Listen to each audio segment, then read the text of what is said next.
गुरुर्ब्रह्मा गुरुर्विष्णु गुरुर्देवो महेश्वर गुरु साक्षात् परं ब्रह्म तस्मै श्री गुरुवे नमः। 19 मार्च सन 1994। आप नरक में भी रहोगे तब भी गुरु साथ में रहेगा और उसकी आंच से आपकी रक्षा होती रहेगी। असल के नरक में वही छुड़वाता है। गुरुदेव ने कहा, आपका समर्पण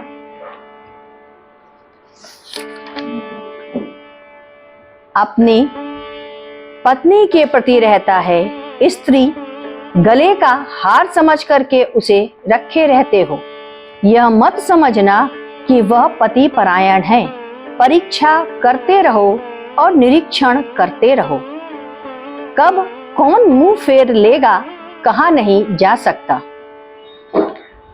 जीवन भर क्या किया है, मैं तिल तिल करके मरती रही, यह उसका राक्षसी तत्व है। वह आपको कब मार देगी या लात मार के आगे बढ़ जाएगी, क्योंकि उसकी मजबूरी है। वह 40 और 50 की हो चुकी है, अब वो कहाँ जाएगी। कम उम्र की होती तो कभी आपसे पिंड छुड़ा करके वह चली जाती। इसीलिए उम्र कहाँ जाएगी, इसलिए वो आपके साथ है। झगड़ा तो होगा, पर उस झगड़े का मूल कारण क्या होगा यह देख लेना। अपना निरीक्षण करते रहना। आपका समर्पण अपने गुरु के लिए होना चाहिए। इसके बाद 21/3/94। गुरुदेव ने आज सायंकाल बताया कि 5 प्रकार के वृक्ष कभी अपने यहाँ नहीं लगाने चाहिए। पहला, इमली का पेड़। इमली के पेड़ के नीचे कोढ़ हो जाता है, शरीर गलने लग जाता है।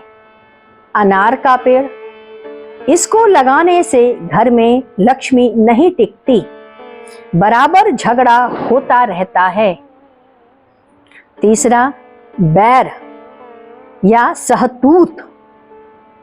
ये दोनों पेड़ों पर प्राय बुरी आत्माओं का निवास रहता है।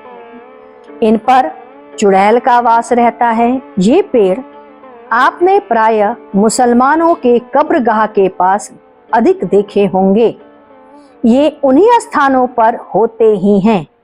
इन पर मरी हुई आत्माओं का भी निवास होता है। बेल का पेड़। बेल का पेड़ यद्यपि कि शुभ माना जाता है, परंतु एक गृहस्थ को अपने यहाँ नहीं लगाना चाहिए। उस घर का मालिक कभी भी उस मकान में नहीं रह पाता और हमेशा दूसरे को बेच ही देता है। एक प्रसंग के अंतर्गत गुरुदेव ने कहा, यदि कभी काम भाव आ जाए तो मर जाना श्रेष्ठकर होगा, किंतु शरीर और मन कभी भी किसी को मत देना, यह जान जाओ। यदि आप अविवाहित हो तो भी जान लो, पति को छोड़कर किसी पराये का चिंतन कभी भी आपका सर्वनाश कर देगा। वही प्रेमी जिसे आप अपना शरीर और मन भूल कर दे बैठते हैं, अगले जन्म में वह बेटा बनकर आएगा और अपनी माँ को वह मारेगा। उसका जन्म निरंतर होता जाता है। इसीलिए यदि शरीर दे दिया गया तो दूसरे को कभी मत देना। मेरे आंखों के सामने कई घटनाएं हैं। एक लड़की का एक लड़के से इश्क हो गया। प्रेमी कालरा से मर गया और वह बेटा बनकर आया। जब माँ खाना खाने बैठे तो उसी के थाली में वह पेशाब कर दे। छोटा था तभी से लात से मारा करता था। वह हमेशा पीछा करता रहता था। हम आपको इन आंखों से नहीं दिखा सकते। जब आपको देखने की शक्ति आ जाएगी तो आप भी यही कहोगे। इसीलिए कहता हूं, सबको समझाओ, कभी ऐसा करने की कोशिश मत करना। बाहर के आदमी को कभी भी अंदर मत आने देना। बाहर का आदमी बाहर का ही होता है। कभी भी बाहर का पुरुष से बहुत मदद मत लेना, वह आपका सब कुछ नष्ट करके चल देगा। गौर वर्ण के पुरुष में गिरावट की संभावना अधिक आती है। सुंदरता पुरुष का नहीं, स्त्रियों का होता है। बहुत ज्यादा सच समझ करके सड़क पर पे मत निकलो। सजना है तो केवल अपने प्रभु के लिए या पति के सामने ही सजो। 22 मार्च 94 मंगलवार।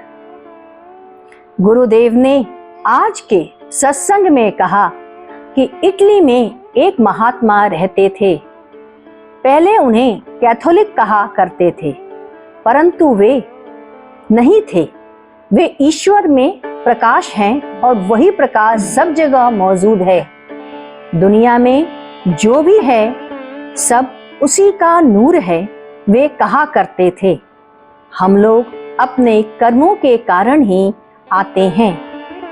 यूरोपियन फिलोसोफर स्पिनोजा जिसका नाम था उनका, वह कहा करते थे, कर्म के कुछ कारण होते हैं जिनसे ऊपर वाला उसे नीचे की तरफ भेजता है। मुसलमानों ने कर्म को नहीं माना। उनका कहना है ऊपर वाला अपनी झोली से फेंकता रहता है। हमारे यहाँ भी कहा गया है कि 5 प्रकार के कर्म क्लेश हैं जिनके कारण पूर्व जन्म होता है और यही हमें 84 लाख योनियों में भ्रमण करा देते हैं। पहला, अविद्या। संसार के पदार्थों को अपना समझना, अनात्म पदार्थ को आत्म पदार्थ मानना। प्रकृति ने जो दिया है उसे अपना मान लो तथा आपके द्वारा पैदा हुई वस्तुओं को मत अपनाओ, परंतु यहाँ होता उल्टा है। भगवान की दी हुई वस्तु को तो अपना नहीं बनाते और अपने द्वारा पैदा की हुई वस्तु को अपना मान लेते हैं। दूसरा, अस्मिता मोह। मेरा बेटा, मैंने पाला, मैंने बड़ा किया है, यह खराब हो ही नहीं सकता। यह मैं और मेरा भाव भ्रम पाले, यह मेरा मकान, ये सब भ्रम को पाले हुए हैं। तीसरा, राग यानी अनुरक्ति, आसक्ति, चाह, फल की चाह रखना, यह मेरी इच्छा है। कर्म के फल का भोग ही मेरा राग है। चौथा, द्वेष। मेरा बेटा पढ़ता है, उसका भी बेटा पढ़ता है, वह गरीब का बेटा है, परंतु हमेशा प्रथम आता है, यह द्वेष रखते हैं। अभिनिवेश। जो सामग्री आपके पास है वह नष्ट न हो जाए। टीवी है तो खराब न हो जाए, वह नष्ट न हो जाए, इसका भय बना रहना। इन 5 कारणों से मनुष्य धरा पर आना चाहता है। गुरुदेव ने कहा, एक बार एक धोबी ने अपने गुरु की बड़ी जबरदस्त सेवा की। वह अपना कार्य करके नित्य महात्मा के पास चला जाया करता था। उनका कपड़ा लाता था, धोता था, आयरन करता था, पुनः लेकर के पास जाता था। धोबिन यह सब देख रही थी और अंदर ही अंदर कुर्ती जलती रहती। जब देखो यह धोबी माने अपने पति को, उसे महात्मा के यहाँ रात दिन पड़ा रहता है। एक बार धोबी महात्मा के कपड़े लाया था, धोकर उसने धोबिन को दे दिया। इस पर आयरन कर देना, मुझे थोड़ा जल्दी है। जब वह कपड़ा लेकर गुरु के पास गया तो देखा कपड़ा जहां तहां से जल गए हैं। महात्मा ने कहा, चलो आज धोबिन ने मेरे अंदर कपड़े के प्रति जो आसक्ति थी उसे समाप्त कर दिया। आज से मैं नंगा ही रहूंगा। यह ऊपर वाले की ही कृपा है। इटली में एक महापुरुष थे।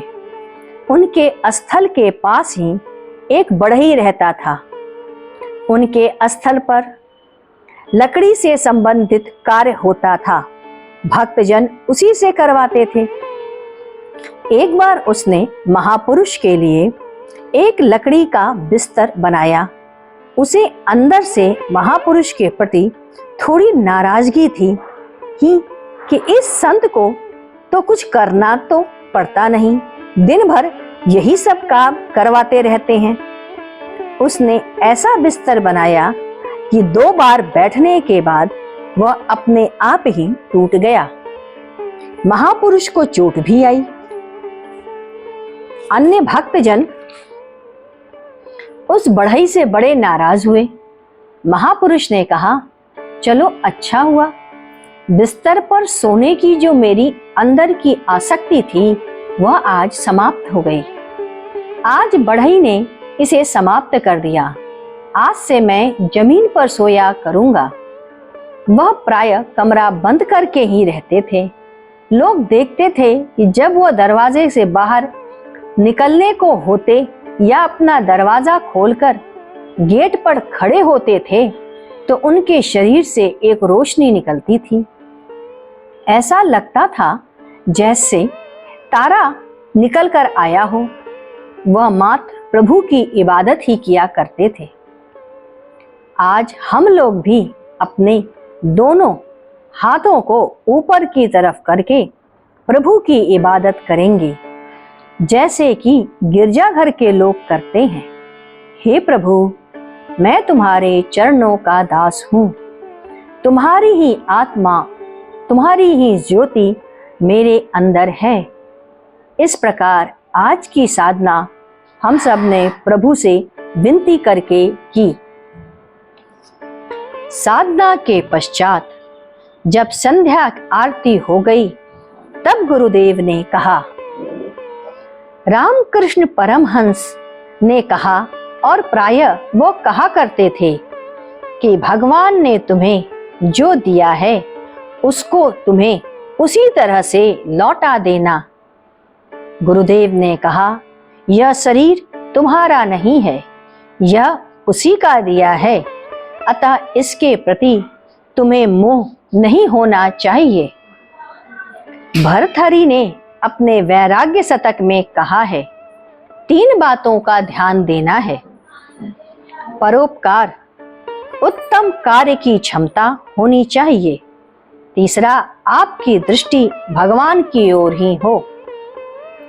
जिनको जीवन में आघात लगा था कि स्त्री किसी की नहीं होती, पति जब तक धनी है तब तक पति का सिर गोद में रखकर उसे आराम देती है, और जब वह असमर्थ हो गया, बलहीन हो गया, रोगी हो गया, धनहीन हो गया, किसी विपत्ति में घिर गए, यदि उस समय स्त्री आपको वैसे ही प्यार दे, आपके सिर को वैसे ही सहलाए, गोद में रखकर प्यार दे, तो वह स्त्री नहीं साक्षात देवी है। ऐसी स्त्रियां बिरले ही होती हैं। उन्हें इंद्रलोक भी नहीं धर्मलोक मिलता है, जहां से शीघ्र कर्मलोक की ओर यानी मृत्युलोक की ओर नहीं आती। स्वामी दयानंद सरस्वती ने कहा है, पहला जो त्याज्य है उसे त्याग दें, अर्थात चोरी करना त्याज्य है उसे त्याग दें। पर स्त्री दर्शन स्पर्श त्याज्य है उसे त्याग दें।